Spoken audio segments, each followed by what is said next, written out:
Welcome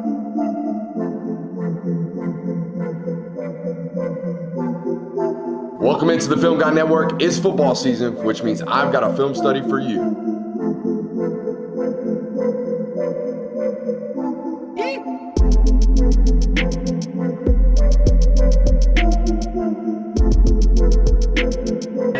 What's up? You like that? You really like that?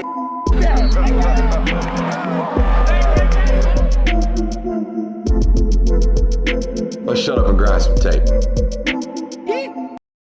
What is up, ladies and gentlemen? Welcome in to the Film Guy Network on a fabulous, it's Thursday evening here when we are recording this. This will be Friday morning for you guys as you are watching.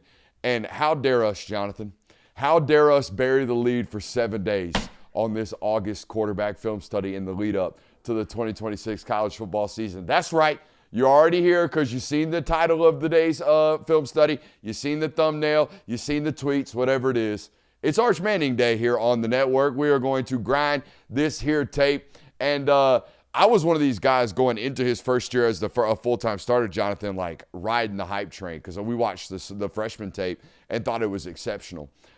It was totally different as a redshirt freshman from a mechanical standpoint. And then I felt vindicated having watched him grow as the season progressed while nothing around him was all that good. We're going to watch the Michigan tape today, and you're going to see exactly what I'm talking about. And then really vindicated to watch and hear that he had an off-season foot surgery.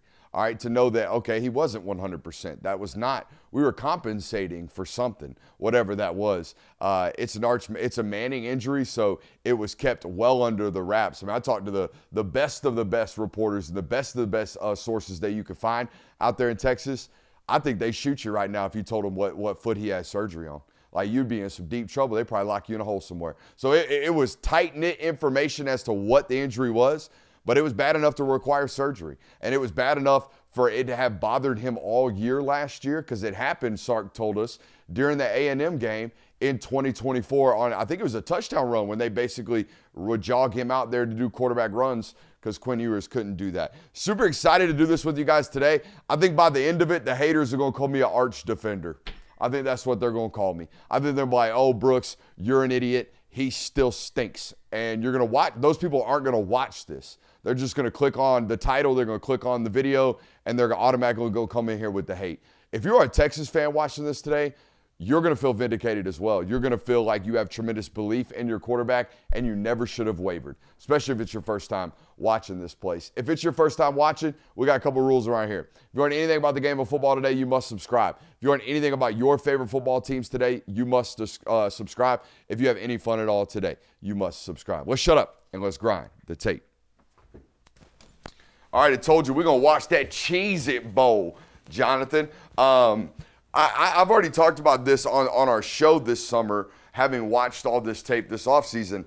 I thought this dude displayed such a level of toughness that as a football guy, as a meathead, as someone who played offensive line in college, I respect the hell up out of this kid, okay, for the toughness that he displayed and the things that he was willing to continuously fight through because it never got better. From when we first turned it on earlier in the year, from an offensive line perspective, to the last game that we're going to watch today, nothing around him got better. He was constantly getting hit when he shouldn't have gotten hit. And I'm going to tell you right now, if you are someone who doesn't want to watch me get heated today, go ahead and click up off of it because nothing gets me pissed off more than bad offensive line play. And we're going to see a lot of that today. So, yeah, just lock in and bear with me. I'm going to get a little bit too passionate about this stuff because some of this stuff is basics. Some of this stuff, high school offensive lines shouldn't mess up. And here we are at the University of Texas jacking it up and getting our best quarterback that we have, maybe the highest rated quarterback Texas has had since Diabell. So they're going to keep rolling these out. But no excuse to get our future and our franchise hit like they did last year. But here we go. Let's watch the tape. Now, some of this was on him, or at least was on the mechanics that we dealt with last year, all right? But most of the time, we're going to be dealing with very, very dirty pockets. Now, a couple of things right here, Jonathan. We got a seam from the number 3 wide receiver going up, all right? We've got to let that clear, let them declare for that, all right? Let both of these second-level defenders, this is the third-level defender, second-level defenders in these zone concepts, this is the first level of defenders. You see that? We got one here. We got one here. He's a little shallow. He's going to end up in the flats. And we got a deep player, okay? We got to let those guys clear and ultimately decide who they are going with, right? And they're going to go with that vertical. And now we have Wingo working back into this dig. It's a concept that takes a little bit of time to ultimately develop. And this guy is willing to stand in there. There's no doubt about that. It's what I love about having to, like, maybe project him. Great pickup right there by number 6 on the Mike Fire. That's what I love about projecting him as an NFL future. Even if he has tremendous protection around him today, or this year rather, I can go back and look at this tape and his redshirt freshman year or whatever this is, redshirt sophomore year, I can't even remember at this point.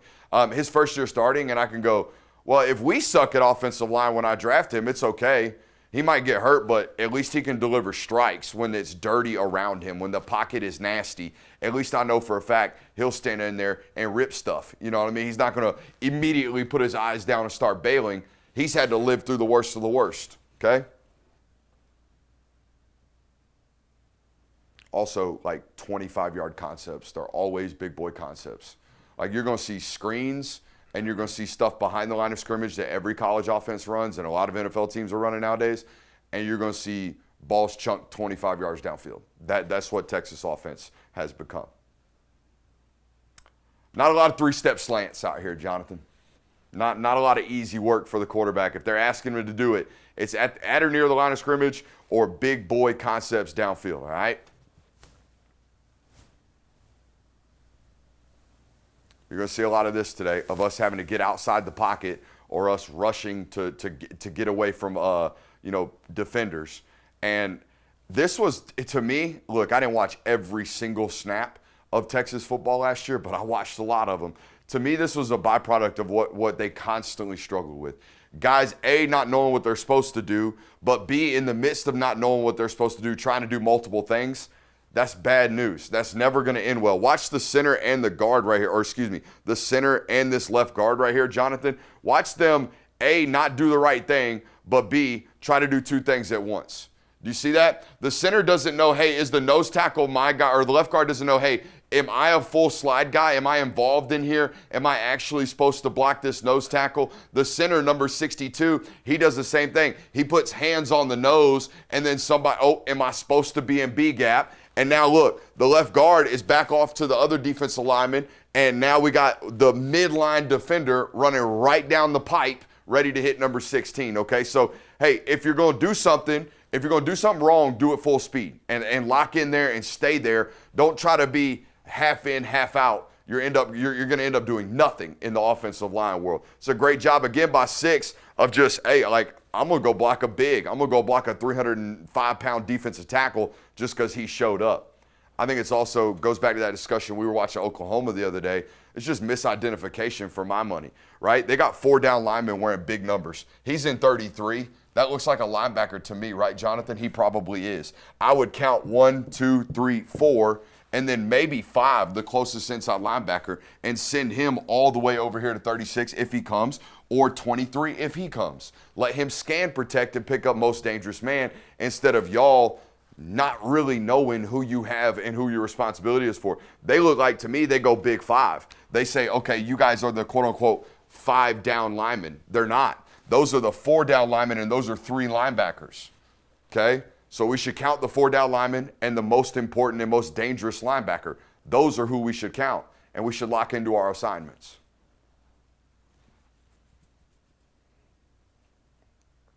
He is a great athlete. You are going to continue to learn this as the film study progresses. He's big, he's physical, he can run away from you, he can run through you. I don't want him taking hits, though. I don't want him running through people. But we also saw this a lot last year, right? Especially the Ohio State game. Look at that front knee locked out, energy pushing back against his body, all right? And watch what happens to the nose of this football. We completely lose it, all right? This is a really, really inaccurate throw for what should be a pitch and catch here on a 5-yard route, okay? We're way off right here. Now, we could say maybe the landmark of the wide receiver is incorrect. Maybe they're on different pages. I'm looking at the ball flight, and I'm telling you right now, I don't think it's a good football, period. See how that nose is darting and farting on him? That's not good. We want that ball to zip and whip. Been reading too much Dr. Seuss to the kids, Jonathan. Is this the power pass clip? All right. This is where I threw the remote the last time we watched him. Because this is basic football. This is football 101.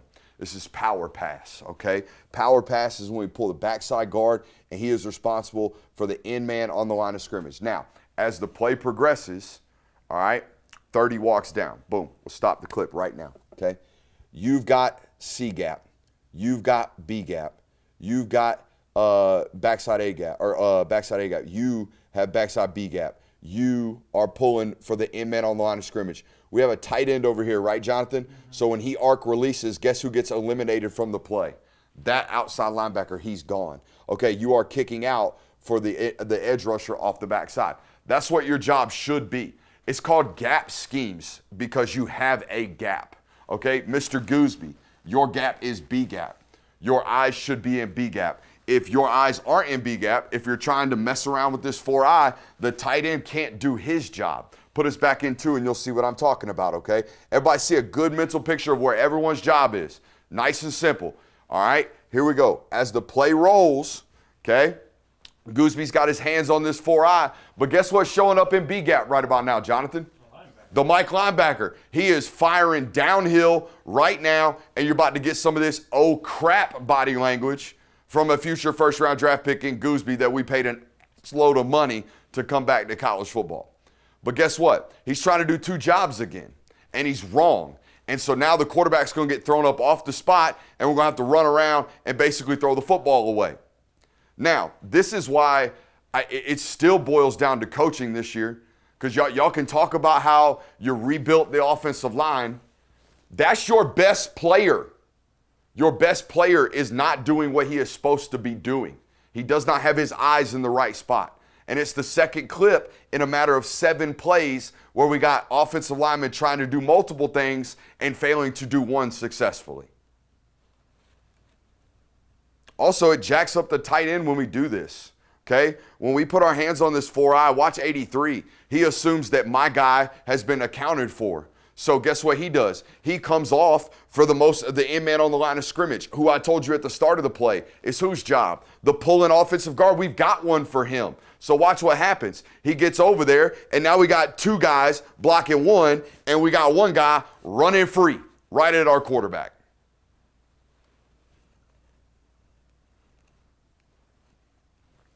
Again, I told you I was going to get a little heated today. I'm sorry. I apologize for my tone of voice and the way that I go about this stuff. But, hey, these are professionals now. They make buku's amounts of money. Their offensive line coach, who is listed as their offensive coordinator, any idea how much money Kyle Flood makes, Jonathan? $1.8 million a year. $1.8 million a year.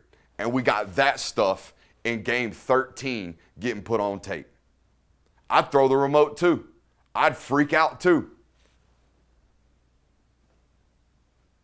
Now, this play, this is power pass again, going back the other way.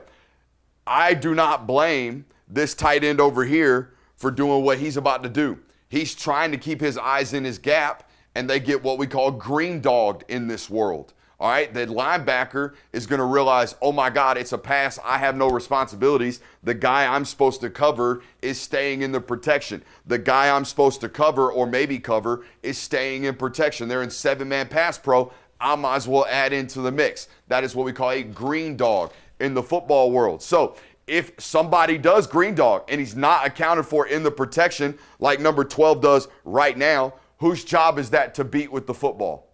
The quarterback's. Okay, it's the quarterback's job to get beat with the football. So as a quarterback, when we go heavy play action pass, okay, like we are right here, and we're trying to hit this deep over to Parker Livingston, we have to beat the free rusher with the football, despite the fact that 83 looks like he's doing a little oh crap body language again. See him? He's trying to turn around and rescue right now. He's just doing extra work. That's all 83 is doing. His first job is to maintain his gap on the inside like we talked about earlier, okay? So I'm not criticizing the tight end here, okay? But great job by the quarterback beating the guy with the football. We're going to have to hold this till its last point and get rid of it before the wide receiver has even looked for the football. Y'all see that? His head is still down. He's still in full chug and go mode right here. The ball gets put up in a tremendous spot, and Parker Livingston can't make the catch.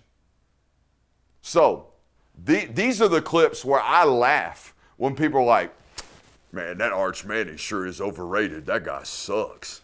And then you look at the film, and you're like, oh, my God. I mean, that ball should have been caught. That guy should have been picked up in protection. That ball should have been caught. We're going to show you another one later where it's like, oh, my Lord, that's an NFL throw. Dropped. Okay? So I think 16 was the furthest thing from the problem as the season progressed last year. Yes, the Ohio State game was bad. There's no doubt about that.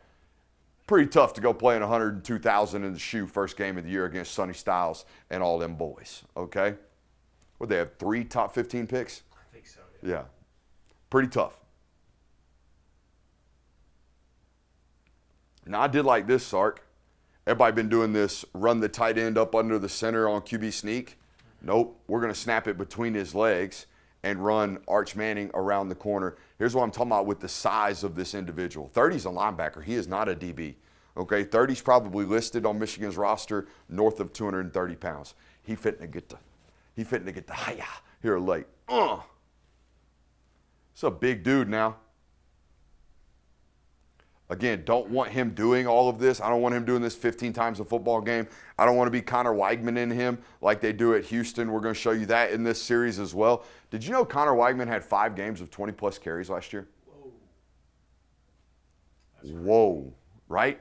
We're going to watch that. That stunned me because I'm watching tape against LSU, and I'm like, damn, y'all sure are running this guy a lot for a dude who I didn't think was a runner of the ball. Game logs, I check them. I'm like, oh, my Lord. All right, here we go.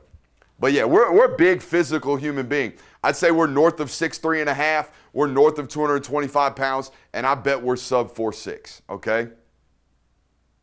We are the biggest, most athletic Manning that there has been. Peyton's probably bigger, but definitely not as athletic. In fact, on this clip right here, it is very apparent when he kicks it into gear and starts to run. All right, when he decides, all right, it's time to scramble, watch him start to pull away from everybody in front of him, or behind him, rather. Now, I know he's on the far sideline. I know we're watching all 22 clips, so sometimes you can't quite see this stuff, but maybe you can see it right here. Right now we decide, and we start pulling away from people. By the way, if you don't know, all 22 is shot by cameras that were bought in 2005 from the damn nosebleeds. So a lot of you guys ask us to, hey, will you get better footage? I can't get better footage. I get what I got. You know what I mean? So it's probably our most frequented commented complaint, is it not, Jonathan? Yeah. Can y'all get better footage? There ain't no better footage. We can't.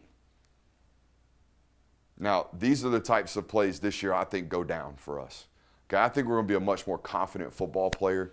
I think the people around us are going to be a lot more competent, so that's going to make us a lot more confident. How about that? All right, we got to get these shots to go down, because if we do, and look, we have to set our lower body out because we're trying to fake this swing screen over here, right? We're trying to fake this. So we have to put our lower body to that to get as many defenders to flow over as we possibly can, and then we have to actually complete this ball with our arm talent. We have to drop the slot a little bit, and we got to spit that thing out from the shoulder, a la John Mateer. I know I'm crossing streams right about now with you Oklahoma and Texas folks, but I bet we got some Oklahoma haters watching today, coming over here for a little hate watch. But anyways, okay, so our footwork is not the problem here. We have to do that. All right, the problem is we just missed some of these this year. All right, now, if this ball is caught, we got 3 big boys. They got 2 of these. The next nearest defender is this safety 25 yards away trying to tackle Ryan Wingo. That bitch was going to the door. That was going to the door. I think it's a tremendous pairing, Jonathan, having Cam Coleman now with Ryan Wingo, so where we can separate their responsibilities. All of my yak plays should go to Ryan Wingo. All of my big boy route plays should go to Cam Coleman. And because I do think Ryan Wingo is probably one of the tougher wide receivers to tackle that we've studied in a while. I mean, how many games did he start last year with 75-yard touchdowns on screen passes? I know Vandy for one.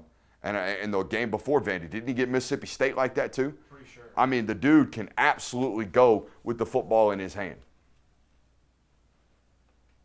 Now, I love this, okay? Because I think this right here is us fighting that scar tissue we talk about on this network all the time, right? It's been so bad for so long. We've been getting hit up so much.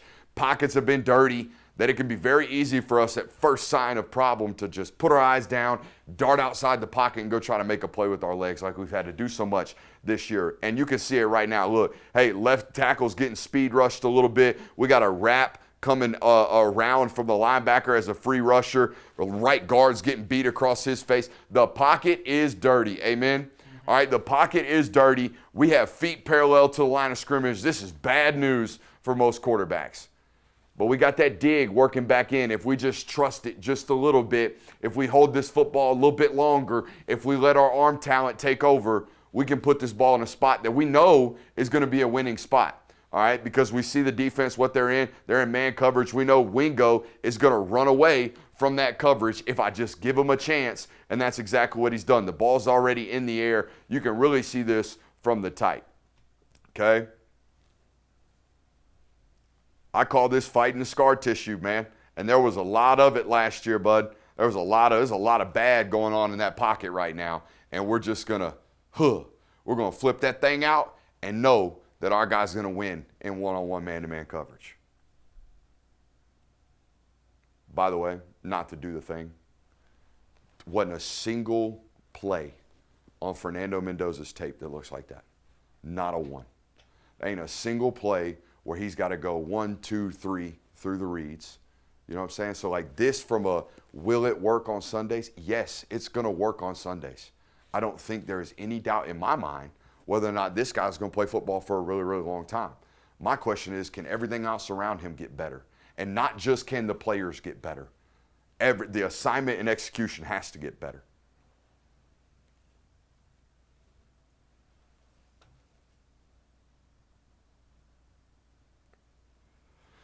Speaking of assignment and execution, it's a screen and go, right? We call this Fox on this network, right, Jonathan? Yep. And guess what? When we have a free hitter running at us, we know as we let this football go, what's going to happen? We're going to get hit, okay? So will somebody other than me make a play, please?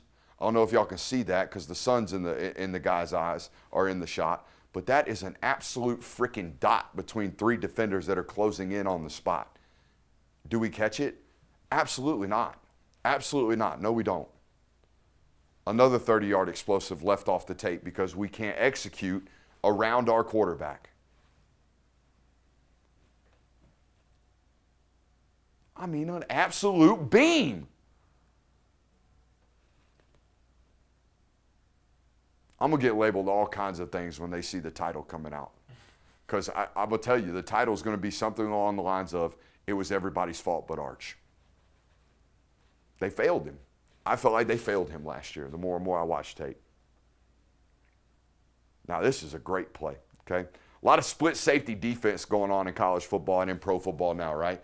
Leaving that middle of the field open. A lot of teams like to run that middle linebacker into that Tampa hole, or they play three safeties like Oregon, and they leave them right here, and then he turns and runs. That's not what we got going on right now. Right now, we literally have the coverage shell split right down the middle.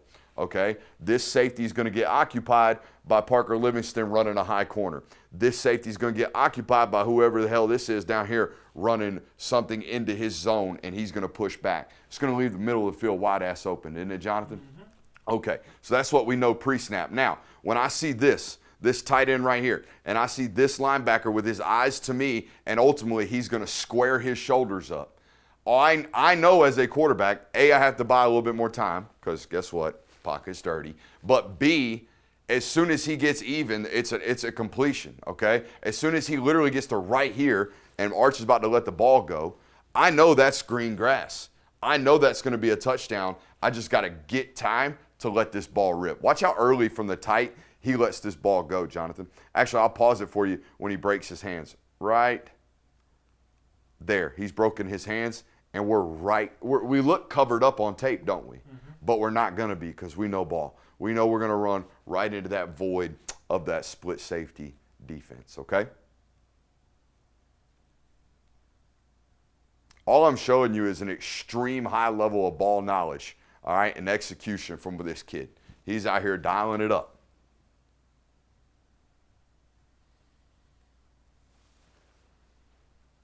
Oh, we got to throw on the run, Jonathan. Does he catch it? No. You'd be right. He ain't catching that. But it's an absolute dot. You know what I'm saying? Like, will somebody help the man out? Will somebody? He's playing on a banged up foot, been playing all year long with a banged up foot, has like 17 different variations of offensive lines in front of him. Can't none of them block, all right? And can't none of them catch the rock. Please, somebody help this man. Whew. It gets to a point in this football game where he's like, screw it. I'll do it myself. Right on cue. You know what I mean? Mm-hmm. By God, what an athlete, right?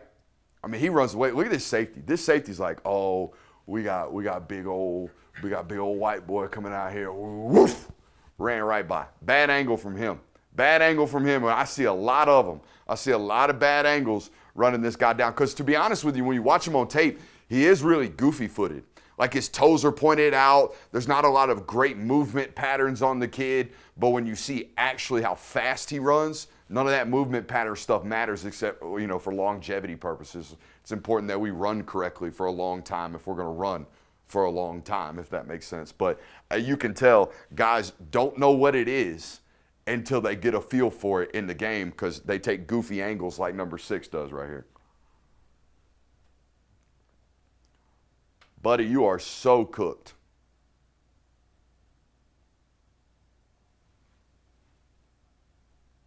Second and 10. Do it my damn self. Do it my damn self. How many guys took bad angles right here? Safety, 1. Corner, 2. I mean, you're off the back hit. What is this? What do you think? You're tagging off? What is this, practice and wearing shells?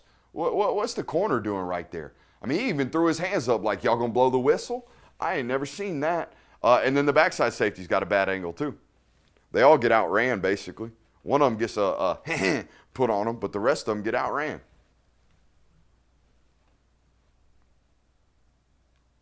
Let's see if I can get you a good shot of what I'm talking about with the toes out. See what I mean with the toes out?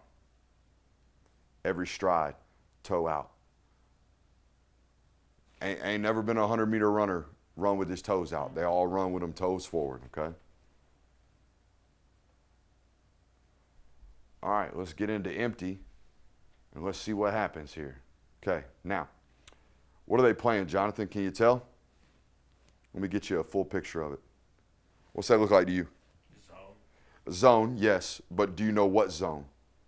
Cover 3. The guy's learning ball. It is cover 3. We got a butt to the sideline down here at the bottom. We got a butt to the sideline down here at the bottom. We got a middle of the field safety, okay? And we got that second level of defense. Everybody see that? They're all basically on the same lines. All right, but we started in empty, so there are no real threats right now to run the football. So the depth of this second level is really, really deep, right? I mean, he's 10 yards, 12 yards from the sticks, from the original point of snap point, right?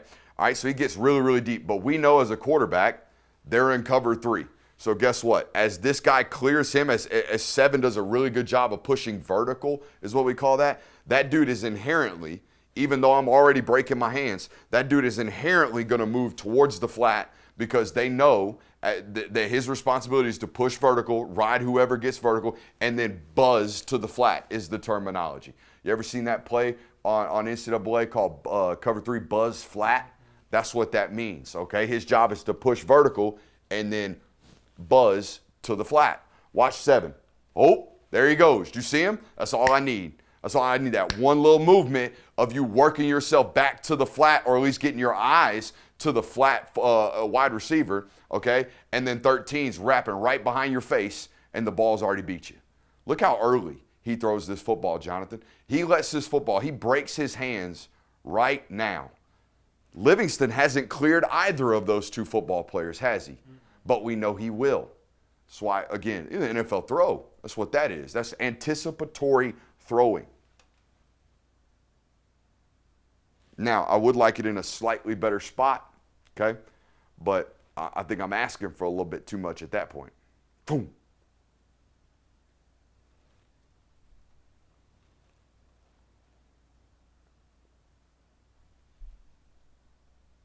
A lot of check with me's at the line of scrimmage. What we got going on here, Sark? What are we attempting to do? Man, they got away with some false starts, I felt like. Oh, this is look at me just shuck off an entire upper body attempted tackle. Hey, you got to hit this dude in his midsection. You can't try to do what this linebacker did. I left this on here just to show you how powerful this kid is. All right, you can't just get an arm on him. He's going to run through an arm tackle. All right, he's going to run through, especially if you're a safety like number 14 is here. He's going to add into the pressure. All right, we got nobody really for him. That's not happening. You are not tackling Arch Manning that way. Okay, we got to hit him in his core, hit him in his midsection. I also thought this was relatively athletic right here at the end, getting our knees and our thigh board out of the way and taking the dive right now so we don't take the extra hit. And who cares if we dislocate our left shoulder, amen? Mm-hmm. I'd rather dislocate my left shoulder than blow out a knee. I don't know about you guys. This was the false start, I think. Look how early Gooseby leaves over here. I think they get it too. Yeah, they get it. I think I put this on here because even though the whistle is blowing right now, will you catch the damn ball, please? Will you catch the ball? I mean, come on. I mean, your job's to catch the ball. Your job's to get open and catch the ball. In really backwards order, your job is to catch the ball because oftentimes you might not even be open. But if I put it in the right spot, if you just catch the ball, we can win. Damn. The flight on this football is gorgeous. Watch the spin on this sucker, all right? The spot's awesome too, but watch how perfectly this ball spins. I know, he's like, oh, look at him. Now he's really sucking Arch. Hey, yo. Doink. That's a ball, huh? All right, now let's go ice the football game, huh, Jonathan? Mm-hmm. Let's go ice the football game as the best athlete on the field. Michigan just didn't have the dudes on defense, it felt like last year, huh? Nobody closing that. Like, dude, you're a safety, a nickel, whatever you are. You can't close no ground on a quarterback. And I'm sure Michigan fans will be like, oh, you're watching us against the 2s and the 3s. Like, these guys ain't playing backups. Thoughts? I mean, I feel like we've said the same things about Arch, and I think collectively we all agree that it really wasn't as bad as people thought it was, and especially when you look at the film, you really get a good understanding of this guy, especially late in the season. That guy was balling. He was doing everything he could to put his team in the best situations. There just wasn't much help for him there. Nope. Hope you enjoyed it. Hope you hit that thumbs up button. We'll see you next time. Love you. Bye.